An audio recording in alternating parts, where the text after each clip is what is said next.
Today, more than 44 million Americans have student loan debt. Take a look at the class of 2016.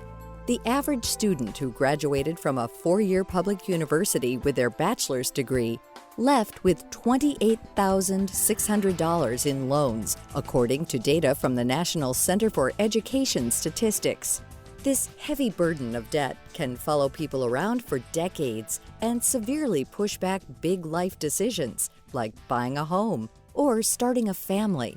In recent years, there's been a growing public backing to tackle this crisis and make higher education more affordable. Last year, a popular idea that now President Biden campaigned on was the promise of reducing existing student loan debt and drastically lowering the cost of college. Some of his current plans aim to make tuition free at public universities for families that earn less than $125,000 a year. Another proposal is expanding the role of community college by providing free tuition for the first 2 years of enrollment. While these ideas sound great, this type of progressive legislation will face an uphill battle in a closely divided Congress. So, with policies and promises still up in the air, how should current high school students and their parents prepare? In what ways can people save money? Well, one increasingly popular option is community college. Many families are considering attending a 1-year or 2-year program at the junior college level, and the ability to get a great education at a very affordable cost, and then they could transfer to another institution with those credits, and they've saved significant dollars toward their educational budget. So it's something that is becoming more and more accepted, especially during the pandemic. A lot of students didn't feel comfortable traveling out of state, so they were looking at institutions closer to home. And you can get a great education at a 2-year community college and take those credits and apply them to any 4-year college. That's James Lewis, the president of the National Society of High School Scholars, an academic honors society catering to bright high school students getting ready for higher education. The organization hosts scholarship panels, college webinars, and other informational sessions that student members can benefit from.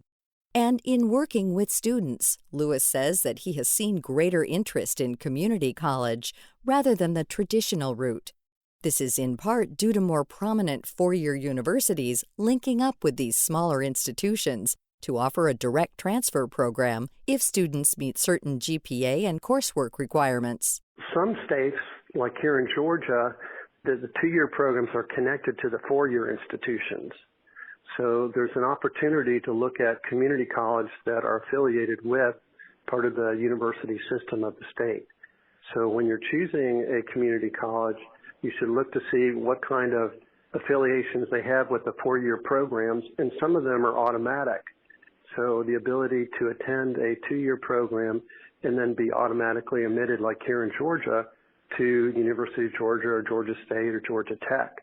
That's one way of success of reducing costs, but using it as a feeder program to some great universities. And it really depends on, when you're thinking about applying to graduate school or your career, it doesn't really matter where you started college. It does matter where you graduated from college. Spending the first 2 years after high school enrolled at a nearby community college is a smart way to avoid the many thousands in loans. The average yearly tuition for an in-district community college is a little over $3,000. Compare this to the annual cost of more than $9,000 for an in-state public 4-year university. Also, add on about $6,000 per year for living expenses if the student's living on campus. While community college is a fantastic option, it would be naive to assume that it's a good fit for everyone. There are thousands of scholarships and grants that can help cut down the cost of a 4-year university, but it's up to the student to seek these resources out. I would recommend your listeners to make Google their best friend in the way of identifying potential scholarship opportunities, and the ability to connect an individual's passion and career interest, and then if they do that and Google it with the word scholarship, you'd be surprised on the resources that are available online. There's even a scholarship for tall people, believe it or not. So something unique as being a tall individual. If you Google tall and scholarships, you'll get a great number of scholarships offered to students who are tall, for example. Lewis points out that even the Central Intelligence Agency offers scholarships to young academics interested in the intelligence field. Selected recipients can get up to $25,000 in tuition assistance per year. In exchange, they work for the CIA post-graduation for a fixed number of years. They hire individuals at 18 and offer wonderful scholarships to their student staffers. So, you wouldn't think as a young high school student, what's available to me to help provide support for my education. But the Army is a great resource. The CIA is a great resource. And the opportunity to think big. Don't limit yourself. Another route that opens doors for people set on saving money is class selection in high school.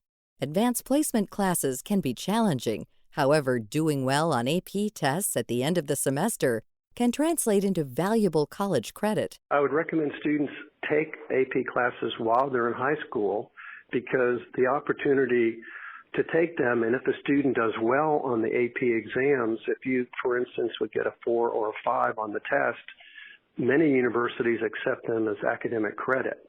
So you can get them while you're in high school, but you're actually helping make that down payment for taking less outstanding classes in college.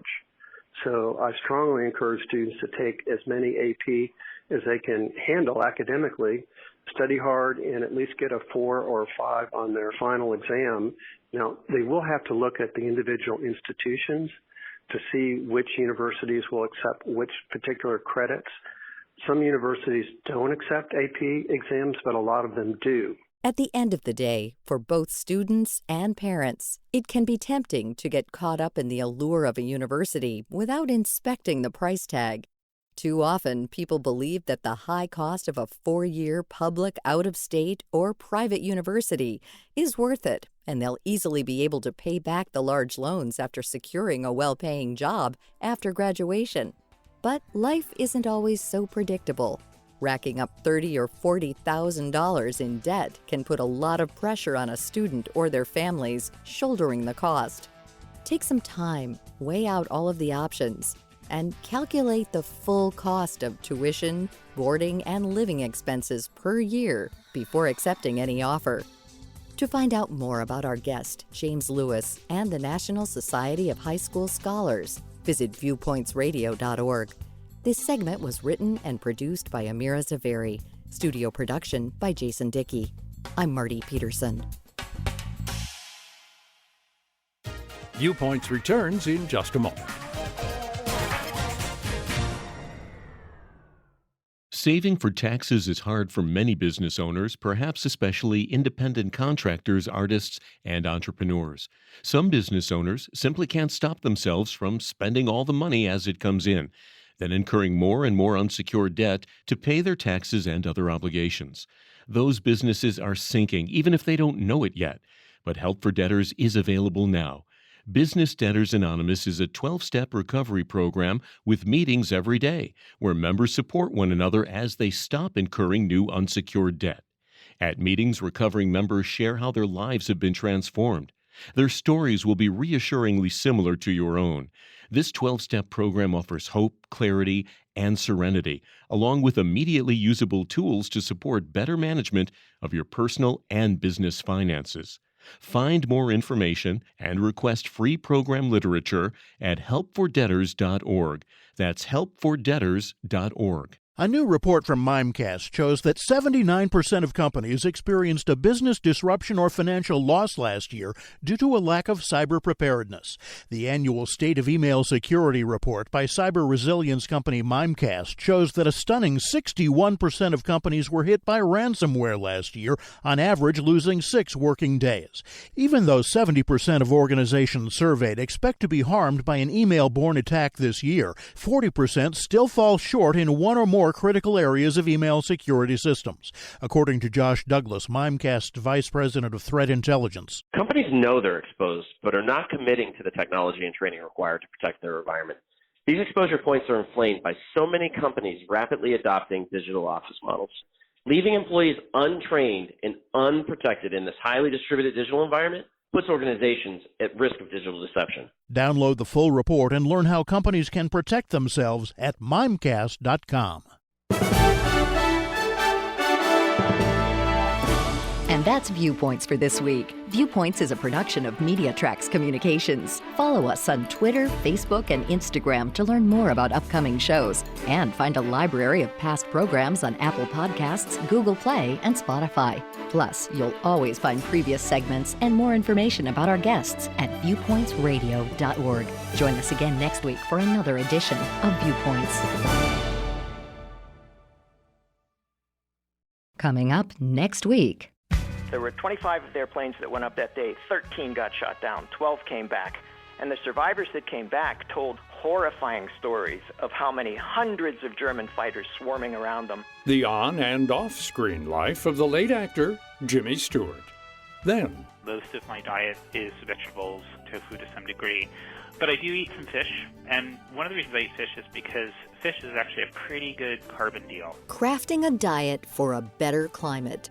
I'm Marty Peterson. and I'm Gary Price. These stories in depth on your public affairs magazine, Viewpoints.